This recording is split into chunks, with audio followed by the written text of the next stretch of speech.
Let's spike crime की कहानी।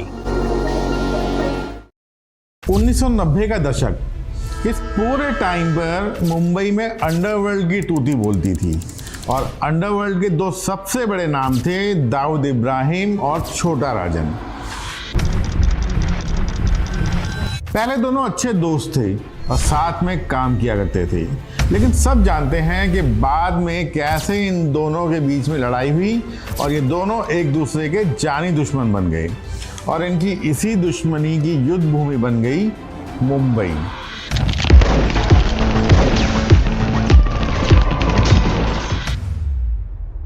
दोनों मुंबई के अंडरवर्ल्ड के अकेले बादशाह बनना चाहते थे।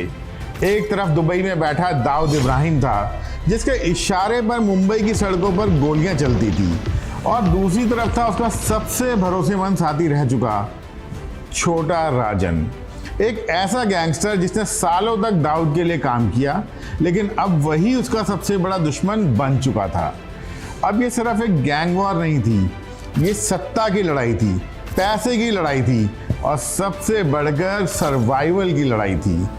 मुंबई की सड़कों पर दोनों गिरोह एक दूसरे के आदमियों का शिकार कर रहे थे, लेकिन इस गैंग वॉर का असर सिर्फ अंडरवर्ल्ड तक सीमित नहीं था। धीरे धीरे इसकी आग बॉलीवुड तक भी पहुंच गई।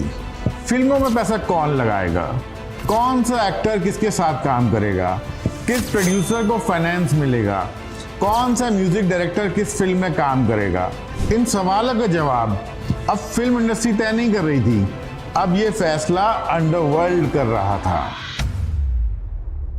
और इस गैंग वॉर का सबसे बड़ा नुकसान उन लोगों को हो रहा था जिनका अंडरवर्ल्ड से कोई सीधा कनेक्शन था भी नहीं। एक्टर्स, प्रोड्यूसर्स, डायरेक्टर्स, म्यूजिशियंस, कई बार तो उन्हें खुद भी पता नहीं होता था कि वो किस कैंप के साथ काम कर रहे हैं। कैसे दाऊद और छोटा राजन ने बॉलीवुड को अपने युद्ध का मैदान बना दिया, कैसे उनकी लड़ाई का असर फिल्म इंडस्ट्री के आम लोगों तक पहुंच गया, आज ये सब मैं आपको बताऊंगा, और वो भी एक रियल कहानी के सहारे। एक ऐसे बॉलीवुड एक्टर की कहानी जो धीरे धीरे दाऊद और छोटा राजन के बीच चल रही लड़ाई में फंस गया, और उसके साथ जो कुछ हुआ वो हमें दिखाता है कि उस दौर में बॉलीवुड पर अंडरवर्ल्ड का कितना गहरा असर था। फरवरी 1993 दुबई की बात है। रात के लगभग 1:30 बजे थे। दुबई के एक 5 स्टार होटल के एक सूट में एक फिल्म स्टार की पार्टी चल रही थी। शराब चल रही थी, हंसी मजाक हो रहा था, बहुत ही खुशनुमा माहौल था। उस फिल्म स्टार की पिछली फिल्म अच्छी खासी हिट हो गई थी और इन दिनों उसका करियर अब तेजी से आगे बढ़ रहा था। इस वक्त ये अभिनेता एक सेलिब्रिटी क्रिकेट मैच के सिलसिले में दुबई आया हुआ था, यानी कुल मिलाकर जिंदगी बढ़िया से चल रही थी। तभी डोरबेल बजी। अभिनेता ने अपने दोस्त की तरफ इशारा करते हुए कहा, यार जरा देखो तो कौन है इस वक्त, रात का 1:30 बज रहा है, जाकर चेक करो यार, कोई फालतू फैन तो नहीं है बाहर। उसका दोस्त उठा और उसने दरवाज़ा खोलकर चेक किया। उसने देखा बाहर एक आदमी खड़ा है। उसको देखकर उसने पूछा, हेलो, कहिए किससे मिलना है, मैं आपकी क्या मदद कर सकता हूँ। उस आदमी ने शांत आवाज़ में जवाब दिया, मुझे विजय भाई ने भेजा है और मुझे इन हीरो साहब से मिलना है। दोस्त वापस कमरे में आया और उसने उस अभिनेता से कहा, यार बाहर कोई है जो अपने आप को विजय भाई का आदमी बोल रहा है। उस स्टार ने लापरवाही से हाथ हिलाया और कहा, कौन विजय भाई, रात के 1:30 बजे कौन आता है यार, निकालो उसे बाहर। तो उसका दोस्त वापस उस हीरो का मैसेज लेकर दरवाजे पर गया और वहाँ खड़े आदमी से बोला, हीरो को किसी से नहीं मिलना, आप जा सकते हैं। वो आदमी 1 मिनट तो रुका, फिर उसने बहुत ही शांत आवाज़ में बोला, हीरो साहब को बताओ छोटा राजन मिलने आया। ये सुनते ही पूरे कमरे में सन्नाटा छा गया। स्टार का नशा एक पल में उतर गया। छोटा राजन, वो नाम जिसे सुनकर उस दौर में पूरी मुंबई कांपती थी, वो उसके होटल के कमरे के बाहर खड़ा था। रात के 1:30 बजे दुबई में आपके घर से हजारों किलोमीटर दूर आपके रूम के दरवाजे पर अगर वो आदमी खड़ा हो जिसका नाम सुनकर पूरी मुंबई कांप जाती हो, तो आप क्या करते। हीरो ने वही किया जो उसे करना चाहिए था। उसने एकदम से दरवाजा खुलवाया और छोटे राजन को अंदर लेकर आया। लेकिन यहाँ सवाल ये उठता है कि छोटा राजन एक फिल्म स्टार से मिलने आधी रात को दुबई में उसके कमरे में क्यों गया? क्या वो दोनों दोस्त थे? क्या उस हीरो का अंडरवर्ल्ड से कोई रिश्ता था या फिर इसके पीछे कोई और ही कहानी थी? इस सवाल का जवाब जानने के लिए हमें कुछ साल पीछे जाना होगा, उस दौर में जब छोटा राजन बॉलीवुड में अपनी पकड़ मजबूत कर रहा था। असल में दाऊद और राजन दोनों ही बॉलीवुड की ताकत को अच्छी तरह से समझते थे। बॉलीवुड उस समय करोड़ों रुपए का कारोबार करता था, लेकिन बात सिर्फ पैसों की नहीं थी। बॉलीवुड ग्लैमर देता था, शोहरत देता था, बड़े बड़े एक्टर्स, प्रोड्यूसर और सेलिब्रिटी तक पहुंचा देता था, और अंडरवर्ल्ड के लिए ये तीनों चीजें बेहद आकर्षक थी, पैसा, पावर और ग्लैमर। इसलिए धीरे धीरे दोनों गैंग्स ने बॉलीवुड में अपनी पकड़ बनानी शुरू कर दी। फिल्मों में पैसा लगाया जाने लगा, प्रोड्यूसर से रिश्ते बनाए जाने लगे और इंडस्ट्री के अंदर अपने अपने लोगों का एक नेटवर्क खड़ा किया जाने लगा। दाऊद की तरफ से ये काम अबू सलीम और छोटा शकील जैसे लोग करते थे, तो वहीं दूसरी तरफ राजन भी पीछे नहीं रहना चाहता था। वो भी बॉलीवुड में अपना इन्फ्लुएंस बढ़ा रहा था। असल में तो अंडरवर्ल्ड का ध्यान बॉलीवुड की तरफ लाने वाला राजन ही था। जब वो भारत में डी कंपनी का सर्वा हुआ करता था, उस वक्त से ही उसने बॉलीवुड में इंटरफेरेंस शुरू कर दी थी। अब राजन दाऊद से अलग हो चुका था और इस वक्त बॉलीवुड में उसका एक आदमी था जो एज ए फाइनेंसर काम करता था। उस आदमी का नाम था गूंगा। गूंगा कोई फिल्म स्टार नहीं था, ना ही वो कोई बहुत बड़ा प्रोड्यूसर था, लेकिन बॉलीवुड की दुनिया में उसकी एक अच्छी पकड़ थी और सबसे बड़ी बात, वो छोटा राजन का सबसे भरोसेमंद आदमी था। असल में इन दोनों की दोस्ती बहुत पुरानी थी, उन दिनों की जब राजन खुद कुछ भी नहीं था। ऐसा कहते हैं कि उस वक्त ये दोनों चेंबूर के शाहकार सिनेमा के बाहर मिलकर टिकटें ब्लैक किया करते थे। वहीं से दोनों की दोस्ती शुरू हुई थी और फिर वक्त बदला और राजन मुंबई अंडरवर्ल्ड का बड़ा नाम बन गया। वहीं दूसरी तरफ गूंगा भी धीरे धीरे बॉलीवुड में पैसा लगाने लगा। राजन गूंगा पर उतना ही भरोसा करता था जितना कि वो खुद पर, और शायद यही वजह थी कि राजन ने बॉलीवुड में अपने कई कामों की जिम्मेदारी गूंगा को सौंप रखी थी। एक दिन पम्मी संधू नाम के एक फिल्म प्रोड्यूसर ने आदित्य पंचोली से कांटेक्ट किया। उसने आदित्य से कहा कि वो माफिया बैकग्राउंड के ऊपर एक फिल्म बना रहा है जिसका नाम है गेम, और उसने आदित्य से कहा कि आदित्य, ये कोई नॉर्मल फिल्म नहीं है, ये फिल्म मुंबई माफिया की कहानी है और तुम इसमें बड़ा राजन का रोल प्ले करोगे। उन दिनों आदित्य फिल्मों में काम करके ज़्यादा से ज़्यादा पैसा कमाना चाहता था। आदित्य को सिर्फ पैसे से मतलब था। उसने सीधे पूछा, पम्मी जी, मुझे पैसे कितने मिलेंगे? पम्मी संधू मुस्कुराया और कहा, आदित्य, पैसे की चिंता मत करो, साइनिंग अमाउंट अभी दे रहा हूँ, बाकी शूटिंग के साथ मिलता रहेगा। आदित्य को उस वक्त स्क्रिप्ट से ज़्यादा पैसों की ज़रूरत थी। उसने साइनिंग अमाउंट ले लिया, कॉन्ट्रैक्ट साइन कर दिया। उसने स्क्रिप्ट तक नहीं पढ़ी, फाइनेंसर्स के बारे में नहीं पूछा। उसे तो उस वक्त सिर्फ पैसों से मतलब था। उसे एक घर खरीदना था, एक गाड़ी चाहिए थी और अपने करियर में आगे बढ़ना था। खैर, कुछ टाइम बाद फिल्म के मुहूर्त का दिन आ गया। मुंबई के मिठीबाई कॉलेज के पास एक भाईदास हॉल है, मुहूर्त वहीं रखा गया था। आदित्य भी वहां पहुंच गया। हॉल खचाखच भरा हुआ था। फिल्म इंडस्ट्री के कई लोग वहां पर थे। सब लोग नसीरुद्दीन शाह का वेट कर रहे थे जो ट्रैफिक में कहीं फंसे हुए थे। तभी आदित्य की नज़र एक आदमी पर पड़ी।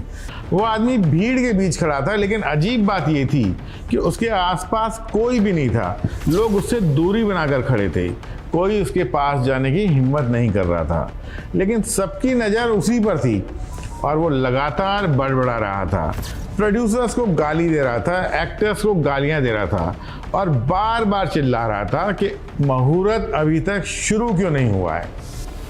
उसकी आवाज़ तो बहुत ही अजीब थी, एक बड़े आदमी के शरीर में जैसे किसी छोटे बच्चे की आवाज़ हो।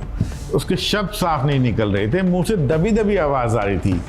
आदित्य कुछ देर तो उसे देखता रहा, फिर उसने पम्मी संधू से पूछा, ये कौन है पम्मी जी? ये सुनते ही पम्मी संधू का चेहरा एकदम बदल गया। उसने धीरे से जवाब दिया, वो गूंगा भाई है। आदित्य ने हैरानी से पूछा, गूंगा भाई? अब ये कौन है पम्मी जी? तो पम्मी संधू ने फिर से धीमी आवाज में कहा, ये छोटा राजन का सबसे करीबी दोस्त है और इस फिल्म के असली फाइनेंसर भी यही है। ये सुनते ही आदित्य के पैरों तले जमीन खिसक गई। अभी तक उसे लग रहा था कि वो सिर्फ एक फिल्म कर रहा है, लेकिन उसे पहली बार अब एहसास हो रहा था कि इस फिल्म के पीछे सिर्फ बॉलीवुड नहीं था, अंडरवर्ल्ड भी मौजूद था। गूंगा ठीक से बोल भी नहीं पा रहा था, लेकिन उसके नाम से बॉलीवुड के बड़े बड़े लोग दूरी बना के रखते थे, क्योंकि वो अंडरवर्ल्ड का आदमी था। आदित्य अब साइनिंग अमाउंट ले चुका था और उसे खर्च भी कर चुका था। अब उसके पास पीछे हटने का कोई रास्ता नहीं था, उसे ये फिल्म करनी ही थी। शुरुआत में आदित्य गूंगा से थोड़ा बचकर रहता था, क्योंकि उसे मालूम चल गया था कि गूंगा कोई साधारण आदमी नहीं है, वो अंडरवर्ल्ड का आदमी है। लेकिन जैसे जैसे फिल्म की शूटिंग आगे बढ़ती गई तो इन दोनों की मुलाकातें भी बढ़ती गई। कई बार इनकी मुलाकात सेट पर होती, कई बार प्रोडक्शन मीटिंग में और कई बार शूटिंग खत्म होने के बाद। धीरे धीरे आदित्य का डर कम होने लगा, क्योंकि गूंगा उसके साथ हमेशा अच्छे से पेश आता था। वक्त के साथ दोनों के बीच अच्छी दोस्ती भी हो गई, लेकिन इस दोस्ती की वजह सिर्फ फिल्म नहीं थी। गूंगा को भी आदित्य पसंद था, उसे आदित्य का बेबाक अंदाज अच्छा लगता था और आदित्य को ये देखकर हैरानी होती थी कि जिस आदमी से पूरा बॉलीवुड डरता है वो उसके साथ बिल्कुल नॉर्मल तरीके से पेश आता है। धीरे धीरे अक्सर दोनों साथ दिखाई देने लगे, कभी फिल्म के सेट पर, कभी पार्टीज में और कभी चेंबूर में गूंगा के घर पर। असल में गूंगा को लोगों की कंपनी पसंद थी। वो अक्सर फिल्म के कास्ट और क्रू को अपने घर बुलाता और फिर पार्टी किया करता था। इन देर रात तक चलती पार्टीज में शराब चलती थी, हंसी मजाक चलता था, लेकिन उन पार्टीज में एक चीज ऐसी भी थी जो आदित्य को एकदम नर्वस कर देती थी। गूंगा की 2 रिवॉल्वर्स। वो अक्सर अपनी दोनों रिवॉल्वर निकालकर सामने टेबल पे रख देता था, मानो वो कोई हथियार नहीं बल्कि सजावट की चीज हो। पार्टी में मौजूद कोई भी आदमी गूंगा की किसी बात को मना नहीं करता था और शायद करना भी नहीं चाहता था, डर की वजह से। एक दिन शूटिंग के दौरान गूंगा ने आदित्य को आवाज लगाई, ए आदित्य, कल तो टाइटल सॉन्ग की रिकॉर्डिंग पे क्यों नहीं आया रे? आदित्य थोड़ा घबरा गया। उसने तुरंत जवाब दिया, भाई वो दूसरी शूटिंग थी, मुझे माफ कर दीजिए। गूंगा कुछ सेकंड उसे देखता रहा, फिर बोला, कोई बात नहीं, आज मैं तुझे वो गाना सुना देता हूँ। इसके बाद गूंगा ने क्रू को रिकॉर्डिंग की कैसेट लाने को कहा। क्रू के लोग कैसेट ढूंढने लगे, लेकिन उन्हें कैसेट कहीं नहीं मिली। अब प्रॉब्लम ये थी कि ये बात गूंगा को कौन बताए। आखिरकार किसी ने हिम्मत करके बोल ही दिया, भाई हमें वो कैसेट नहीं मिल रही है। कुछ देर तो सन्नाटा छा गया, लेकिन फिर गूंगा बोला, रिकॉर्डिंग नहीं मिल रही, कोई बात नहीं, मैं खुद ही गाकर सुना देता हूँ। ये सुनते ही आदित्य का दिल बैठ गया। गूंगा ने गला साफ किया और फिर गाना शुरू कर दिया। आदित्य के मन में उस वक्त सिर्फ एक ही ख्याल चल रहा था, what the hell is happening. लेकिन प्रॉब्लम ये थी कि गूंगा की शर्ट के नीचे उसकी रिवॉल्वर भी थी, इसलिए हंसी आने के बावजूद हंसने की हिम्मत आदित्य के अंदर नहीं थी। खैर, गाना खत्म हुआ। गूंगा ने मुस्कुराते हुए पूछा, कैसा लगा? आदित्य ने बिना एक सेकंड गंवाए जवाब दिया, भाई सातों सुर बराबर लगे हैं। ये सुनकर गूंगा का सीना गर्व से फूल गया और पूरा क्रू राहत की सांस लेने लगा। आदित्य को अब धीरे धीरे समझ में आने लगा था कि ये दुनिया नॉर्मल नहीं है। यहाँ कई बार लोग सच नहीं बोलते और वही बोलते हैं जो सामने वाला सुनना चाहता है। और जल्द ही आदित्य को इस दुनिया का एक और चेहरा दिखाई देने लगा, एक ऐसा चेहरा जो उससे कहीं ज़्यादा खतरनाक था। आखिरकार गेम पिक्चर बनकर तैयार हो गई और उसका प्रीमियर रखा गया मुंबई के मशहूर मेट्रो सिनेमा में। फिल्म की पूरी कास्ट और क्रू वहाँ मौजूद थी, आदित्य भी वहाँ मौजूद था। गूंगा भी अपनी पत्नी के साथ प्रीमियर पर आया था। हॉल की बत्तियां बुझी और फिल्म शुरू हो गई। लोग स्क्रीन की तरफ देखने लगे, लेकिन फिल्म शुरू हुए अभी कुछ ही मिनट हुए होंगे कि अचानक हॉल के पिछले हिस्से में हलचल मच गई। कुछ लोग अपनी सीटों से उठकर पीछे देखने लगे। फिर अचानक किसी के चिल्लाने की आवाज आई, मंदिरा मंदिरा, मुझे बचाओ मंदिरा। आदित्य ने पीछे मुड़कर देखा तो जो नज़ारा उसने देखा उसे देखकर वो सन्न रह गया। मुंबई पुलिस की एक टीम गूंगा को पकड़कर हॉल से बाहर ले जा रही थी और गूंगा पूरी ताकत से छूटने की कोशिश कर रहा था। वो सीटों को पकड़ रहा था और अपनी टांगे सीट्स के बीच में फंसाकर पुलिस वालों को रोकने की कोशिश कर रहा था। लेकिन इस बार सामने कोई प्रोड्यूसर नहीं था, कोई एक्टर नहीं था, सामने थी मुंबई पुलिस। और कुछ ही सेकंड्स में पुलिस गूंगा को हॉल से बाहर ले गई। पूरा हॉल में सन्नाटा छा गया। आदित्य पंचोली अपनी सीट पर बैठे रह गए। उनके मन में सिर्फ एक ही सवाल घूम रहा था, यार मैं आखिर किस दुनिया में फंस गया हूँ। लेकिन असली झटका अभी बाकी था। गूंगा के अरेस्ट होने के कुछ ही टाइम बाद आदित्य पंचोली के पास एक फोन आया। आदित्य ने फोन उठाया और दूसरी तरफ से आवाज आई, राजा, मैं राजन बोल रहा हूँ। ये सुनकर आदित्य कुछ सेकंड तो सुन्न हो गया। उसे समझ में ही नहीं आ रहा था कि वो क्या बोले, क्योंकि फोन करने वाला आदमी कोई मामूली इंसान नहीं था। वो था छोटा राजन, वही छोटा राजन जिसका नाम सुनकर मुंबई के बड़े बड़े लोग अपना रास्ता बदल लेते थे। राजन ने कहा, राजा, गूंगा को पुलिस ले गई है, मंदिरा तुम्हारे पास आएगी, उसकी मदद कर देना। बस इतना कहकर राजन ने फोन रख दिया। ये कोई रिक्वेस्ट नहीं थी और आदित्य पंचोली ये बात अच्छी तरह से समझते थे। कुछ घंटों बाद गूंगा की पत्नी मंदिरा सचमुच आदित्य पंचोली के घर पहुंच गई। वो बहुत परेशान थी। प्रॉब्लम ये थी कि मंदिरा के पास ज़्यादा पैसे थे नहीं, क्योंकि पैसे तो गूंगा के पास होते थे और गूंगा था जेल के अंदर। और उस समय आदित्य के पास भी उतना कैश नहीं था। आदित्य ने अपने घर में रखा सोना निकाला और मंदिरा को देते हुए कहा, इस सोने को ले लो और जो भी सबसे अच्छा वकील तुम्हें मिले वो कर गूंगा भाई को बाहर निकालो। मंदिरा वो सोना लेकर चली गई और आदित्य पंचोली अपनी जगह बैठे रह गए। कुछ महीने पहले तक आदित्य का अंडरवर्ल्ड से कोई लेना देना नहीं था, लेकिन आज हालत बदल चुके थे। छोटा राजन आदित्य को सीधे फोन कर रहा था और गूंगा की रिहाई के लिए आदित्य खुद इधर से उधर भाग दौड़ कर रहे थे। लेकिन ये तो सिर्फ शुरुआत थी। कुछ टाइम बाद गूंगा जेल से बाहर आया और उसने आदित्य को धन्यवाद किया, क्योंकि मुश्किल वक्त में आदित्य ने उसका साथ दिया था। इसके बाद दोनों अपनी अपनी ज़िंदगी में बिजी हो गए।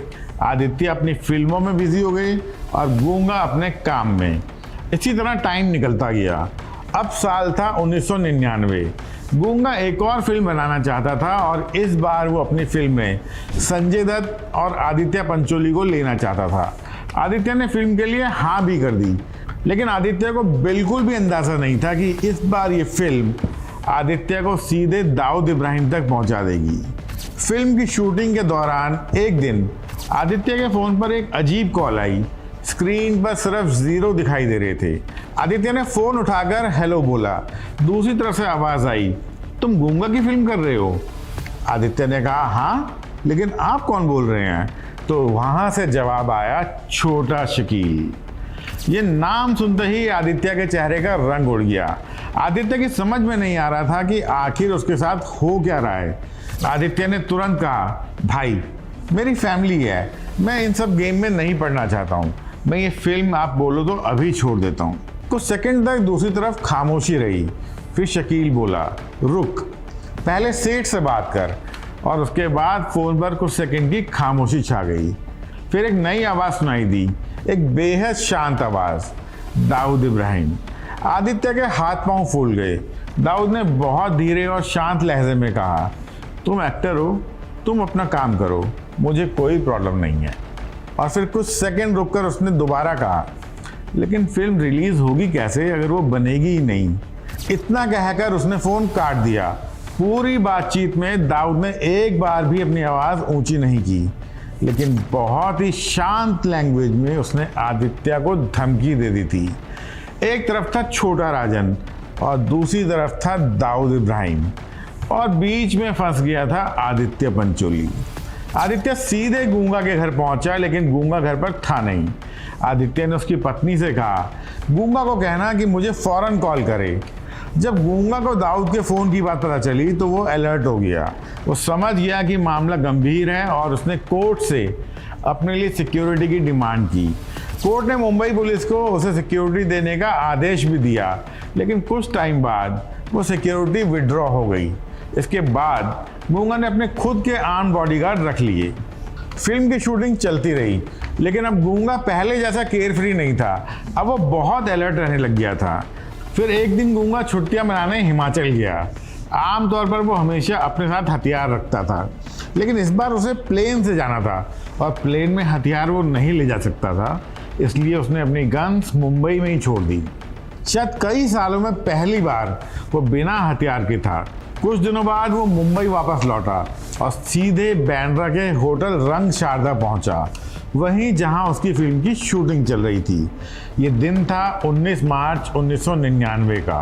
गूंगा की गाड़ी जैसे ही होटल के पास पहुंची, अचानक गोलियों की बौछार शुरू हो गई। असल में डी कंपनी के लोग उसका पहले से इंतजार कर रहे थे और कुछ ही सेकंड में उसकी गाड़ी गोलियों से छलनी हो गई। गूंगा किसी तरह गाड़ी से बाहर निकला और जान बचाकर भागने लगा, लेकिन हमलावरों ने उसे पकड़ लिया। एक आदमी उसके बिल्कुल नजदीक आया, उसने पिस्टल गूंगा के सर पर रखी और पॉइंट ब्लैंक रेंज से ट्रिगर दबा दिया। गोली लगते ही गूंगा जमीन पर गिर गया। उसके सर से खून बह रहा था, लेकिन वो अभी भी जिंदा था। उसे तुरंत लीलावती हॉस्पिटल ले जाया गया। उसी समय आदित्य एक वीडियो लाइब्रेरी में बैठा हुआ था कि तभी उसका फोन बजा। उसने फोन उठाया। दूसरी तरफ छोटा राजन था। फोन उठते ही राजन बोला, राजा, गूंगा मरना नहीं चाहिए। बस इतना कहकर राजन चुप हो गया।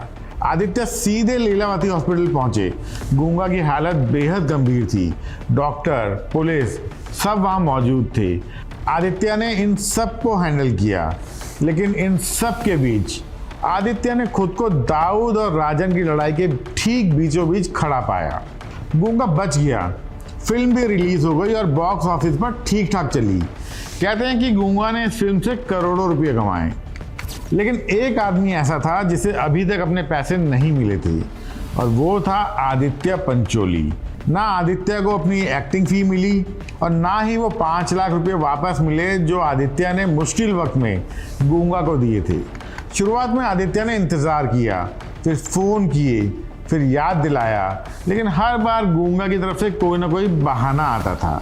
दिन बीतते गए, महीने बीतते गए और एक दिन आदित्य के सब्र का बांध टूट गया। वो सीधे गूंगा के मोहल्ले में पहुंच गए। गूंगा बाहर ही खड़ा था। आदित्य ने बिना किसी भूमिका के सीधा सवाल किया, मेरे पैसे कब दोगे? गूंगा ने हमेशा की तरह बात को टालने की कोशिश की और बोला, यार थोड़ा टाइम और दे दे। लेकिन इस बार आदित्य रुकने वाले नहीं थे। आदित्य ने गूंगा का कॉलर पकड़ लिया और बोले, बहुत वक्त दे दिया, अब मेरे पैसे वापस दो। आदित्य गुस्से में थे और उन्होंने गुस्से में गूंगा को बोला, एक थप्पड़ काफ़ी है तेरी सारी भाईगिरी उतारने के लिए। कुछ सेकंड के लिए वहाँ एकदम शांति छा गई, क्योंकि ये सब गूंगा के अपने इलाके में हो रहा था और आसपास खड़े लोग अपनी आंखों से देख रहे थे कि कैसे एक बॉलीवुड एक्टर ने गूंगा की खुलेआम बेइज्जती कर दी थी। इसके कुछ देर बाद आदित्य वहाँ से चले गए। मामला वहीं ख़त्म होता हुआ दिखाई दिया, लेकिन असल में कहानी अभी शुरू हुई थी। कुछ दिनों बाद आदित्य के पास गूंगा का एक फ़ोन आया। इस बार गूंगा की आवाज़ में कोई गुस्सा नहीं था, उल्टे वो पहले से भी ज़्यादा प्यार से बात कर रहा था। उसने कहा, कैसे हो दोस्त, आओ आकर अपने पैसे ले जाओ।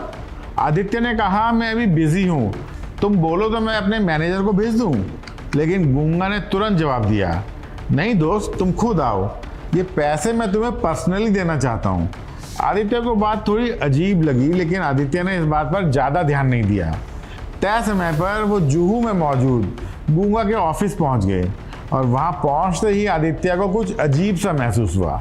ऑफिस कुछ ज़्यादा ही शांत था, कोई भीड़ नहीं थी, कोई स्टाफ नहीं था और गूंगा वहां अकेला बैठा हुआ था। वहां पहुंचकर आदित्य ने गूंगा से कहा, चलो भाई जल्दी करो, मेरी दूसरी मीटिंग भी है। गूंगा मुस्कुराया और बोला, अरे इतनी भी जल्दी क्या है दोस्त, एक सरप्राइज है तुम्हारे लिए। और तभी ऑफिस का दरवाज़ा खुला और 2 आदमी अंदर आए जिनके हाथों में पिस्टल्स थी। इससे पहले कि आदित्य को समझ पाते, दोनों ने अपनी पिस्टल आदित्य की कनपट्टी पर लगा दी। आदित्य ने गूंगा की तरफ देखा, वो अपनी कुर्सी पर बैठा मुस्कुरा रहा था। फिर गूंगा ने कहा, तूने मुझे मेरे मोहल्ले में बेइज्जत किया था, आज उसकी कीमत चुकानी होगी।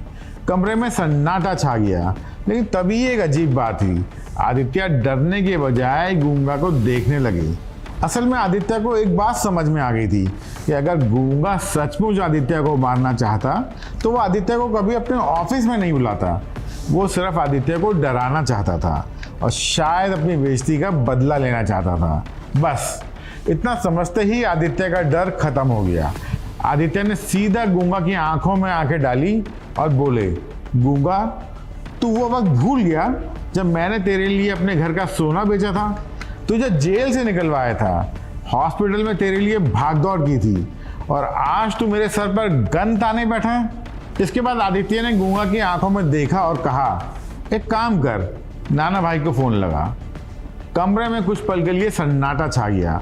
गूंगा समझ गया कि आदित्य किसकी बात कर रहे हैं। नाना भाई यानी छोटा राजन। इससे पहले कि गूंगा कुछ कहता, उसका फोन खुद ही बज उठा। फोन की स्क्रीन पर नाम देखकर गूंगा का चेहरा बदल गया।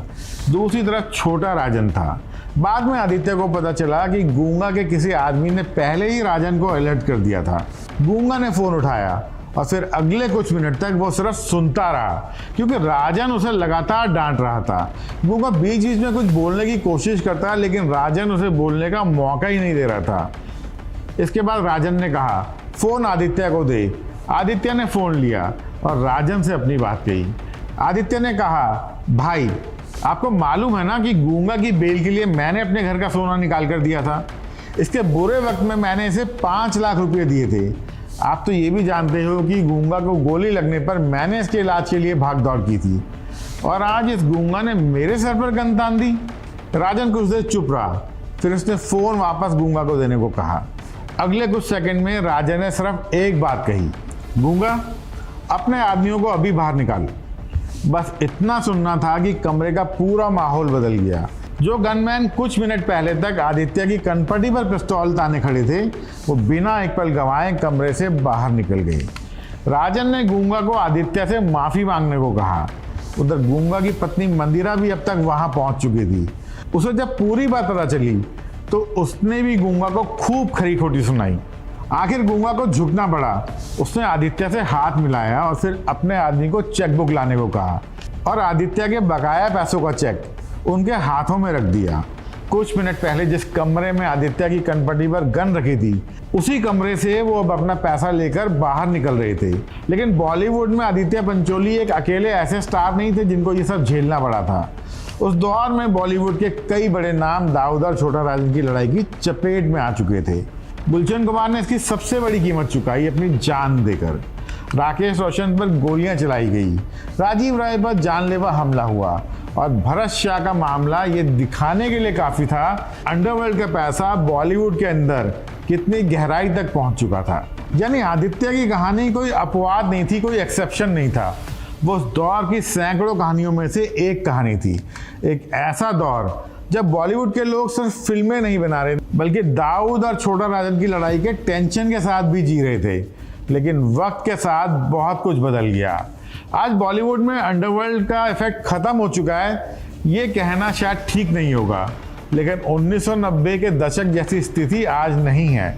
आज एक्टर्स को आधी रात को दाऊद या राजन के फोन नहीं आते, प्रोड्यूसर्स को रोज रोज एक्सटॉर्शन कॉल का सामना भी नहीं करना पड़ता और फिल्म इंडस्ट्री को अपने पैसे लेने के लिए किसी गैंगस्टर की मंजूरी का इंतजार नहीं करना पड़ता।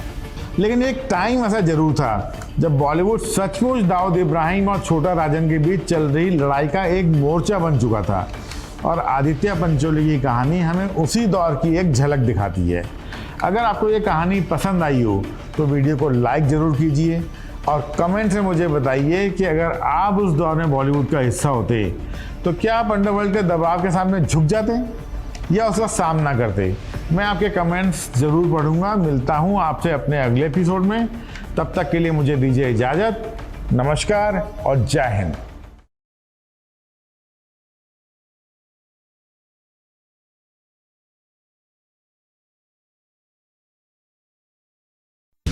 आप सुन रहे थे let's mind more than radio.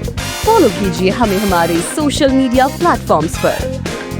Marketing strategies, corporate stories, brand building ideas, marketing case studies और इनोवेशन एक अलग पर्सपेक्टिव से जो आपने कभी नहीं सुना होगा। Let's mic more than radio लेकर आ रहे हैं एक ऐसा ही unique show for all marketing aspirants, professionals, startups and entrepreneurs every Saturday at 11 a.m. The Marketing Show with Dr. Shekhar Trivedi, streaming exclusively on Let's Mic app and YouTube channel. इसे radio पे सुनने के लिए download करें Let's Mic app और visit www.letsmic.com. Let's Mic अब खबरें radio app पे। ये है मोर देन रेडियो।